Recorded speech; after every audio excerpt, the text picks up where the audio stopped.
Welcome to another edition of Yorkton Stories.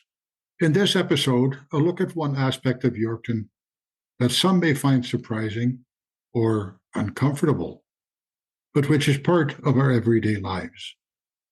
My name is Dick DeReich. This podcast is largely a labor of love. We are grateful for the support of Harvest Meats and Grain Millers Canada, both here in Yorkton, and others who help out or listen to our stories. You can hear our podcast on our website, yorktonstories.ca, where you will also find photos, links, and other information associated with the podcast topic when available. In many cases, you can not only hear the stories, you can also see and read information about the topics. This particular podcast is also available on the website of SIGN, the Society for the Involvement of Good Neighbours, at www.signyorkton.ca. Now, we can be found in all major podcast directories, including Spotify, Google Podcasts, Apple Podcasts, Amazon Music, TuneIn and Alexa, and iHeartRadio. Search for Yorkton Stories, and you will find us. Watch the news on television or read the newspapers, and there are lots of stories about encampments of homeless people, of tent cities in public areas, of politicians debating what to do about it, of police trying to move people out of parks and downtown areas. The stories tell us it's happening in Regina, in Saskatoon, Winnipeg, Calgary, and Edmonton, on the West Coast.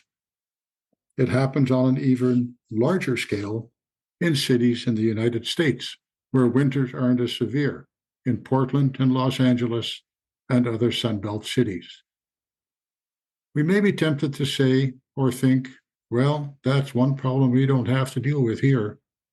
Most of us may not see it every day or at all, but homelessness happens in Yorkton just as it does in larger cities.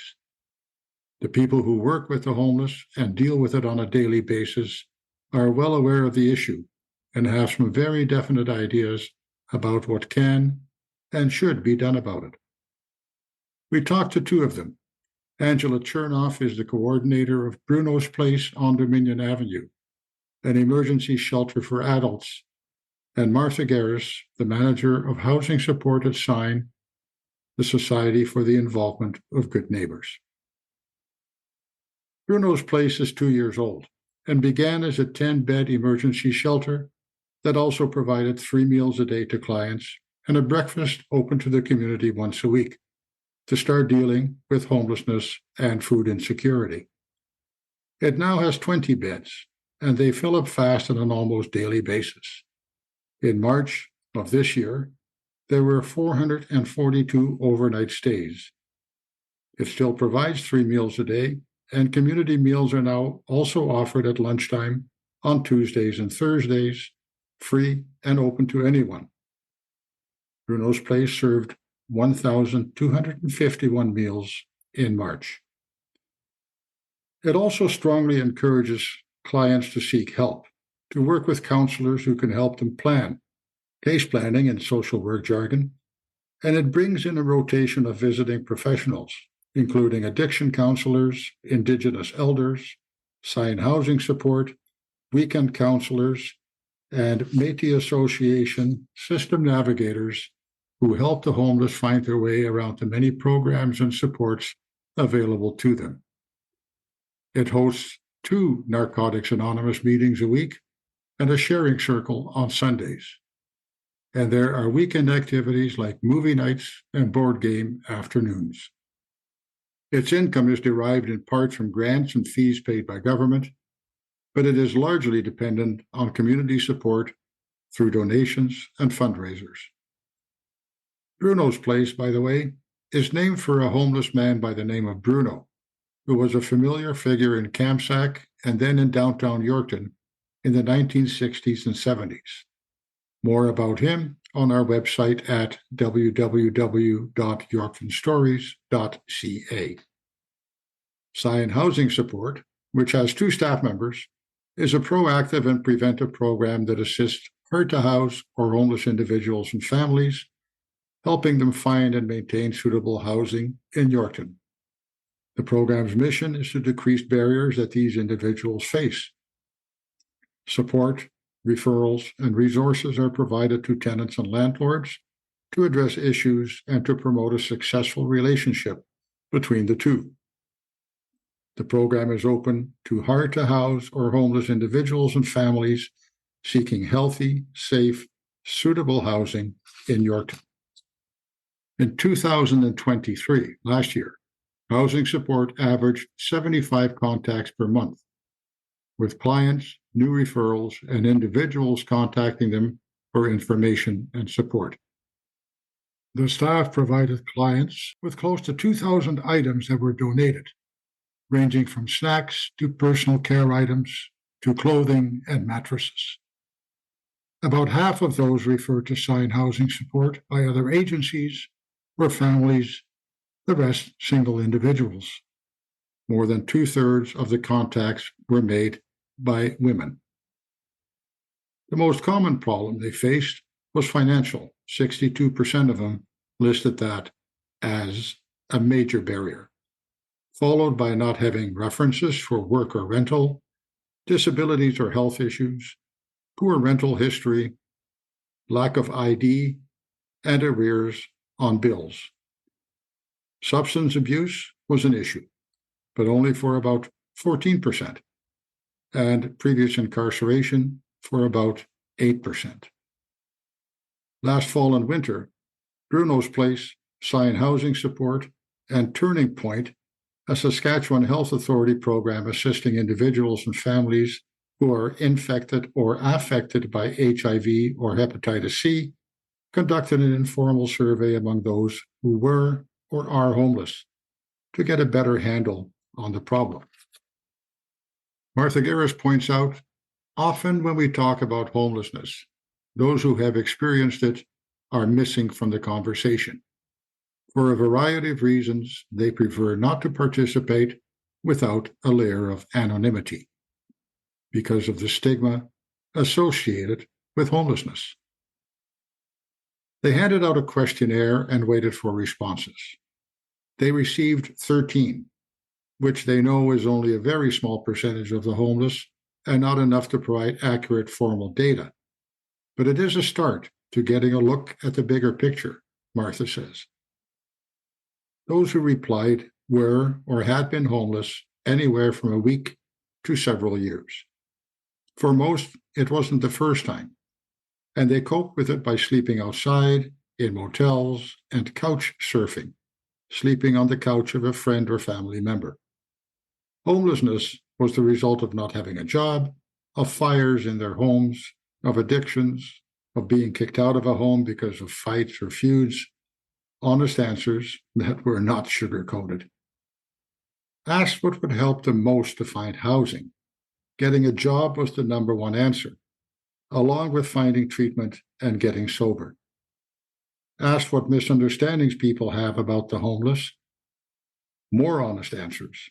6 of the 13 said that most of us think that they are all addicts, drug users, or people with drinking problems, that they are poor or users.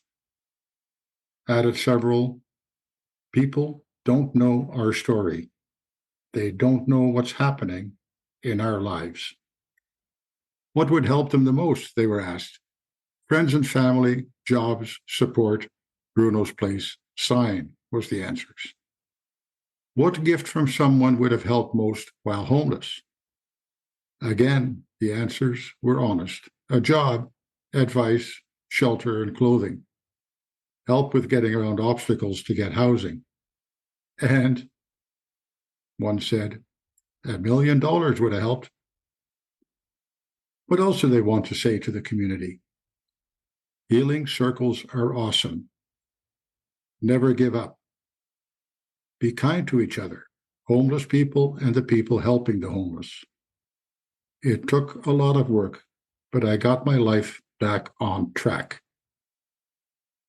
Here is our conversation with Angela and Martha.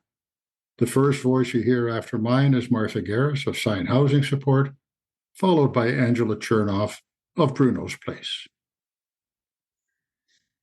What came out of that survey that surprised you the most? I don't know if anything necessarily surprised me. I think it was nice to see in some of the respondents, they still had kind of some humor about their situation and a little bit of levity. Otherwise, through our program, we're often having conversations with people. We are doing a lot of that data collection. It's just a little bit more private and not necessarily something we would be sharing with the community. So it was nice with these survey responses that they were really about being able to share them, having people be comfortable anonymously giving those responses so that we can bring the community in on some of the information that we kind of already know working in the sector. For me, I wasn't really surprised by anything. I think it just confirmed what we have heard from people in terms of before the shelter was opened, individuals were sleeping in their car a lot. They were couch surfing and just not having an option, a safe option for shelter. So it was affirming for me, even though it was emotional for me too to read the responses, because there is a lot of people struggling in our community. It made it very clear, even more so, that there is homelessness in this community and people are struggling. We don't have encampments. We don't have visible homelessness. And I noticed on the survey, there's a lot of couch surfing in the winter. There's people sleeping outside or wherever they can in the summertime. What is the level of awareness? What do you hear from people when you tell them you work in homelessness in Yorkton? Is it a surprise to people that this happens? For me, 2 years ago, yes, it was a surprise for anyone who was not working in frontline work. Anyone who is on the front lines in terms of mental health addiction, in working within SIGN in the programs, working at social services, RCMP, they're well aware of what's going on. Individuals in the private sector, typically if they work downtown or even in a bank, they're aware that people will sleep in the ATM area, foyer. Outside of that, a lot of surprise 2 years ago. Like, I don't think we really need a shelter, is what I got back. But I would say since our existence, there's been a lot less of not in my backyard kind of sentiment coming from the community. Martha, are you finding that people are generally sympathetic to the plight of the homeless, or generally they don't even know it happens? That's a tough one. I want to say most people do feel some level of sympathy, but I think because they don't understand the complexity of the issues and what people are going through, it makes it a lot harder to be sympathetic. Because you might be looking at someone who's homeless and saying, why can't they just get a job? Well, in reality, they might be living with a mental health issue, a disability that's undiagnosed, something that's preventing them from work that you can't see just looking at them. So that can lead to kind of that lack of sympathy and really oversimplifying the issue, where we see a lot more of the background. And these are really complex issues, because even if you look at a program like ours stepping in and trying to support people, we're still not always seeing a positive resolution. We're still not always seeing people housed, because even the supports that are in place are not always enough to get people out of homelessness. I was a bit surprised when the question that you asked about what would people like most, a lot of them that said they'd really like a job, which to me was a bit of a surprise, because I think the common misconception is that these are people who don't want to work or have issues that prevent them from working. But from the survey, it looks like having a job is something that they feel would help resolve their crisis. Yeah, I think we definitely see a lot of people who are very interested in employment. It's really too bad that there weren't kind of like vocational employment programs targeted at homeless individuals or those living with mental health and addictions challenges that were a little bit of a broader scope and more available. Because some of our clients, even if they are able to find employment, which can be quite challenging with whatever difficulties they're going through, it becomes very hard for them to maintain that employment. We know transportation is a large barrier. Access to food can be another barrier. having a safe place to sleep at night. If they're couch surfing at somebody's house, what are the chances they remember to set their alarm and get up for work in the morning? I think the desire to work is there, but for a lot of people, they really would need a more supportive environment to get employed and stay employed, especially off the bat. Some people don't even necessarily have any recent job experience, especially if they're coming out of incarceration, for example. They might not know, like, we don't know the last time people have actually maintained employment. So I think the desire is definitely there, and it really is too bad there aren't more supportive kind of work programs for homeless individuals. Mm-hmm. I would definitely have to echo that. There was a season here at the shelter where it was easier for someone a shelter client, to get employment before they were even to get into housing. So that speaks to another issue. But some of the barriers people have found even getting employment has been lack of ID. If the shelter address is on their resume, some employers will just bypass it. And then just the routine, the stability and the routine of getting to your job every morning, working a full day. One of the challenges, for example, is frontline workers, mental health and addiction services, they work 8 to 4. So if you need to stay connected to your mental health counselor, your addictions counselor, and you have regular appointments, and that's part of your support team, well, they only work bank hours. So then what employer is going to allow you to continuously leave so that you can stay connected to your supports and stay sober? That is definitely an enormous challenge for people. They're still going to have appointments to attend. So how are they going to stay employed? What's the solution to that? We have great programs for individuals that have identified disabilities from the time they were young. So, for example, through Sask Abilities or the vocational employment program, but we don't have anything that specifically targets homelessness, people getting back into the workplace. There is the Prairie Harvest Employment Program. They do 4 days a week. They do the recycling. Their target is young adults. So they have had some success because they do leave one day, weekday, Monday, for those kinds of appointments to keep people connected. But I think what we could do within our systems potentially is, as frontline workers, mental health counselors, social workers, really consider breaking the 9 to 5 bank hours that everybody holds and having more after hours supports. Like, there's some things that I think the systems could change to better accommodate people that are vulnerable, that are just trying to get back on their feet. And I have been advocating for that. I have been talking about that and even trying to discover why the change isn't happening. It's been very difficult to get answers. And so I can't really draw any conclusions other than when people are comfortable, it seems like they don't want to change the system. I think definitely programs tailored directly to those who are homeless and hard to house, just because we know it's a different population, they have different needs. Even if you expanded an existing vocational employment program to include those individuals, I don't know that it would be the best solution, just because you're looking at potential different challenges. And especially if people have not been able to get into housing first, like in some cases, income assistance is not providing them enough money to get housing. So if they were to try to get employment before housing to be able to get into housing, that again creates all those other challenges. Where are you showering? How are you staying clean and presentable for work? How are you showing up to work if you haven't slept well the night before? All these different challenges. Even transitional housing or supportive housing could be a really good step in that process as well, just to allow people a stable home and potentially even a little bit of time to stabilize and get back into a routine before starting employment. Yeah, it's a really complex issue. I think there's a few different ways you could go around it to at least start to see some change, because right now, an individual coming off the streets and trying to adapt to employment as it exists, you're just not going to see a lot of successes there.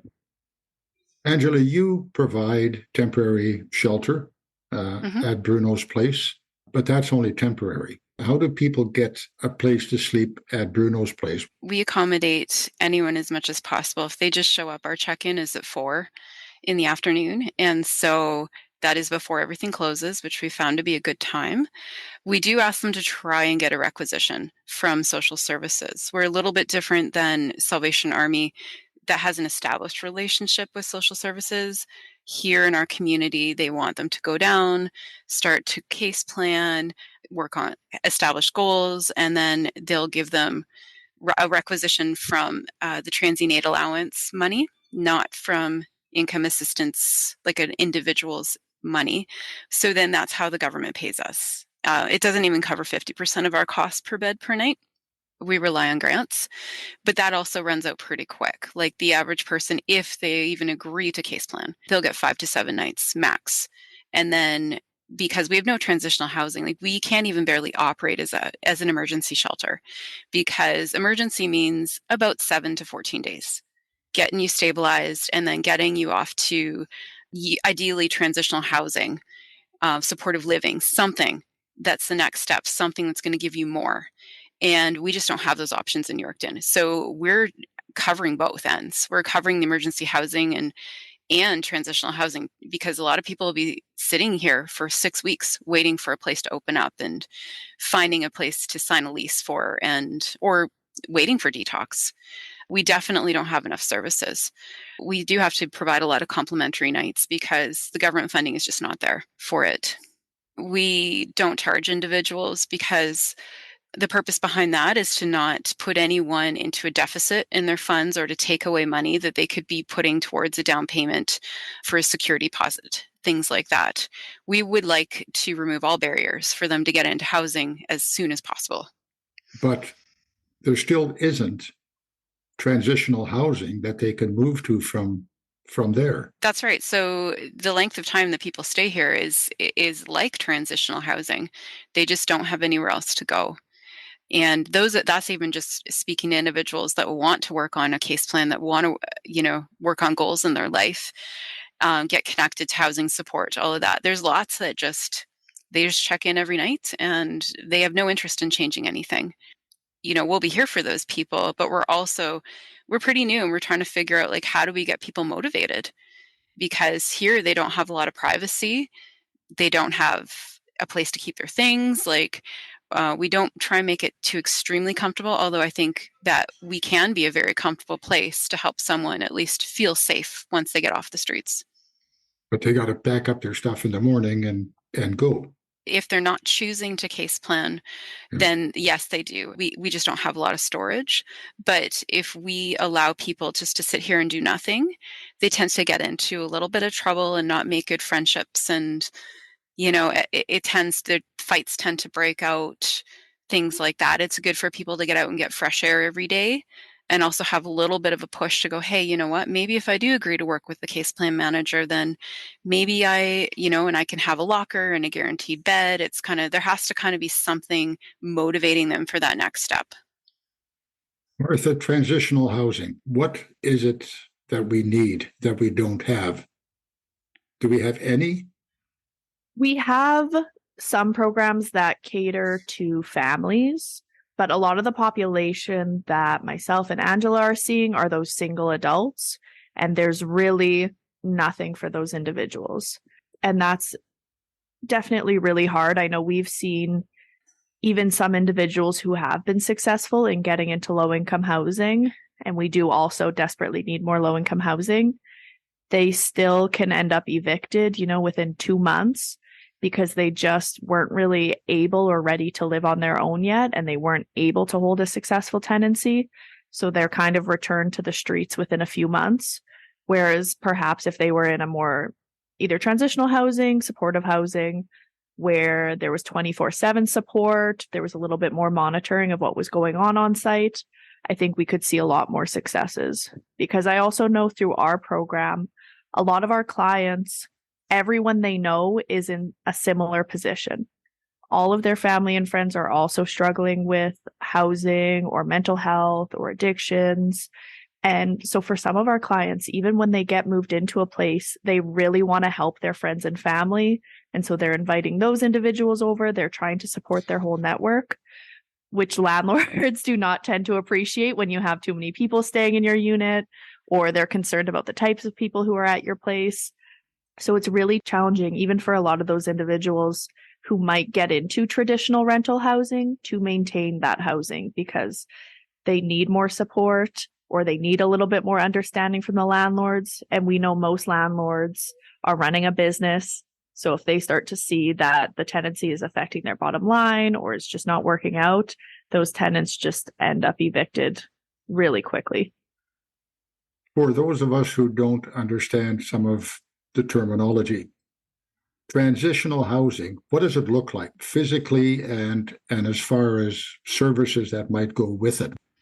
I would say transitional housing ideally would be, if you think about an apartment building, so what you're getting is your own place, your own private space with responsibilities, but also people on site that can mentor you, that help you can have support with childcare, maybe some classes with budgeting, or people brought in to support and help someone develop those life skills that they need to be independent. I know that there are services like this in the bigger cities, and it's something that I think we desperately need here in Yorkton. There is a lot of complex mental health addiction issues, and expecting someone to be independent and pay their bills on time and budget well when they're trying to fight for sobriety or fight for, through their mental illness to get stabilized. It's just system overload, and it usually is not successful. The federal government, again, just very recently announced millions and millions of dollars for housing, low income or assisted housing. Most of that seems to be going to the large cities. How does Yorkton get on that list? Some federal funding is coming to us, and that's through the emergency shelter. Our major funder is the Reaching Home Grant, and that's administered through the Métis Association. That is federal money, but we're only one step in the solution. We need many more pieces of the puzzle to come together in this community. My hope with the shelter is to help our community understand that it doesn't begin and end with us.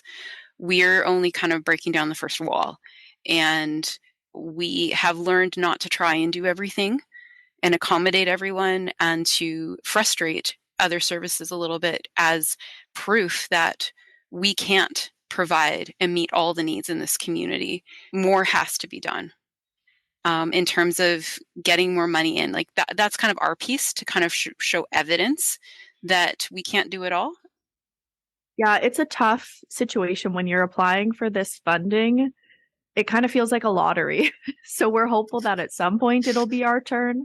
I know I'm really trying to step up our data collection so we can try to support the grant writing that goes on, even through our low-income housing providers, because a big piece of these applications is trying to provide that proof that there is a need, which requires a lot of data and sometimes even hiring specific people to write these applications. There really is a lot of red tape that I think, again, even just the general population doesn't realize how hard it can be sometimes to access this money, how lengthy these applications might be or how much data they require. But we also know that a lot of the other communities where the money is going also need the funding. So it seems like the pot is just never big enough. So it's nice that other communities are getting some more supports. But especially when it comes to the funding and the supports all being in major cities, we know that can present challenges for clients as well. Sometimes we have to have a conversation where we suggest, is there anyone in Regina or Saskatoon? Could that maybe be an option? You've kind of exhausted the resources here. But some people are very aware that if they go to one of the bigger cities, that's where a lot of negative influences for them are. And they don't want to put themselves in those situations. And yet that's where the resources lie.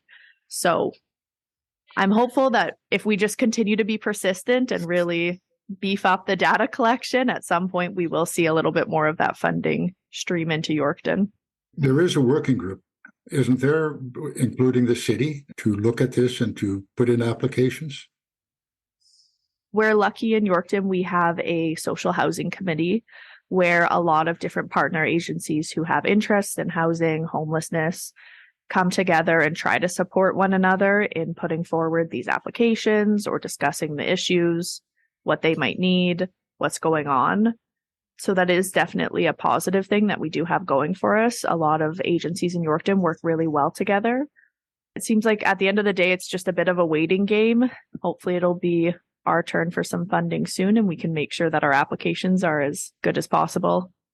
And there is a consulting group hired by the city and that they've come to the shelter. I know they've met with people in Sign. They are collecting data, getting feedback from frontline workers and different individuals in the city agencies to establish our needs and build a case for it. And we're also really trying to do heavy data collection as well, which we have to do for our grants and our funders. We're definitely developing proof through those numbers as well. What level of support is there from the business community, from service clubs, from churches? I can tell you in terms of supporting the shelter, the community has been overwhelmingly supportive. And for example, Ballroom Blitz, Vanessa Andres was our local celebrity, and she took first place, her and her partner, for funds raised, and it was over $30,000. And she campaigned the city. She had her own social media presence. She worked really hard for us. But even prior to that, particularly around Christmas and when we had to raise over $100,000 for a renovation, the community just rallied behind us. And people are always calling, always asking, what can I do? How can I help? So benevolence and generosity is definitely not a deficit in this city. And that's something I always try and praise the community of Yorkton for. And it's something that the Métis Association, who administers our major grant, has taken strong note of. Community support is really important on grant applications. And the feedback I've gotten from them is they just can't believe the kind of support we have in this community. So that's an enormous positive. I know that if we moved into transitional housing or someone undertook that and started going, I know the community would be behind that. I think that there's things different agencies can do. For example, I think that there's system changes that can happen within health, for example. Recruitment, expanding hours for their professionals, getting more psychiatric doctors here, advocating for more beds in the Pine unit. That would really help in our community in terms of doing that intensive care piece to get people ready to get into housing. That's definitely something that needs to be done. It would be nice to see more provincial support, even in the programs and services that they already provide. We would really love to see those income assistance rates go up. I know they were given a small increase this year, but when you look at the previous year, the rate for housing for singles in Yorkton was, I believe, $570. And that is supposed to be for your rent and utilities. Whereas we know that a bachelor unit is going to be upwards of $700 plus power. Even some of the low-income housing units for adults are not subsidized based on income, so they might also be more than what income assistance is currently providing individuals on the SIS program. So it would be really wonderful if we saw a bump there. We know that there's still shortages in housing right now. We still don't have enough low-income housing, but a significant increase to those provincial income assistance programs would really help people out. What's ahead for Bruno's Place and for Sign Housing support? We just had a recent expansion of 10 beds to 20 beds, so that was incredibly significant for us. With our facility, we can't go beyond 20 beds at this point, so we're not looking at that. We would have to be putting in new bathrooms and showers to expand.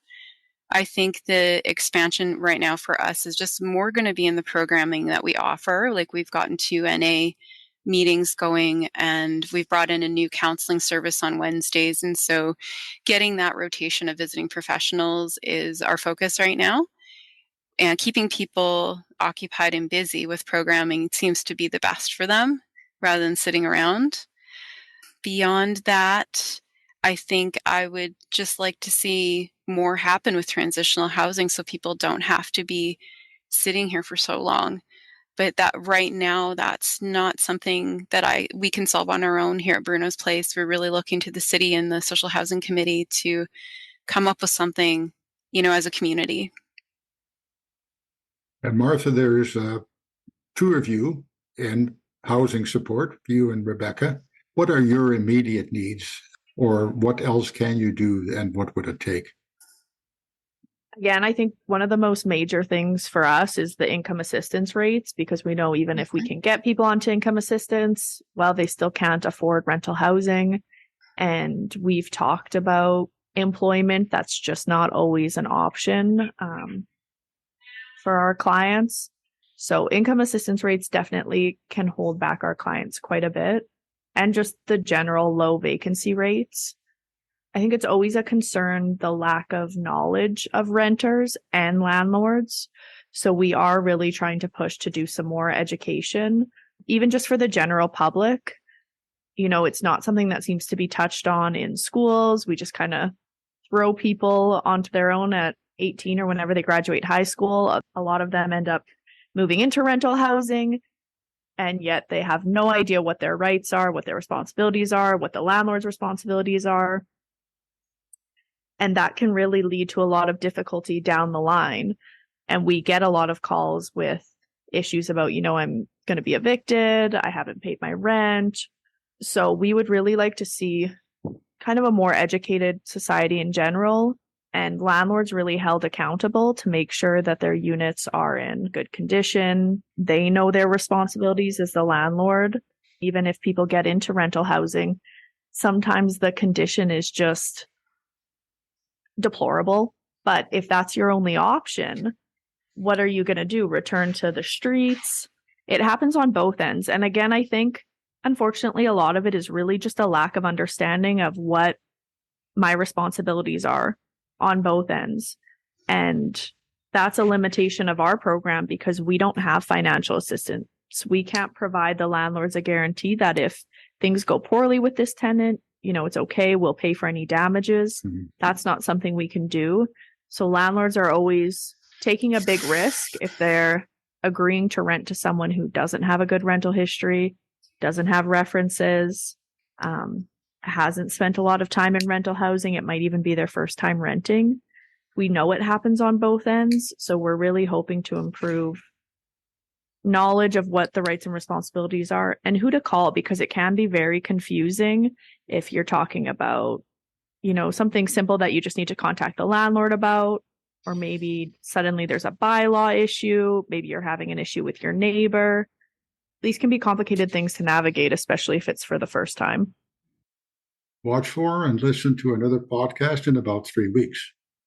Visit yorktonstories.ca to hear this and all previous podcasts. And there you can also sign up for our email list so we can let you know when a new episode is available. Visit yorktonstories.ca to hear this and all previous podcasts. And there you can also sign up for our email list so we can let you know when a new episode is available. Thanks again to our sponsors, Harvest Meats and Grain Millers Canada, both here in Yorkton. And thank you for listening.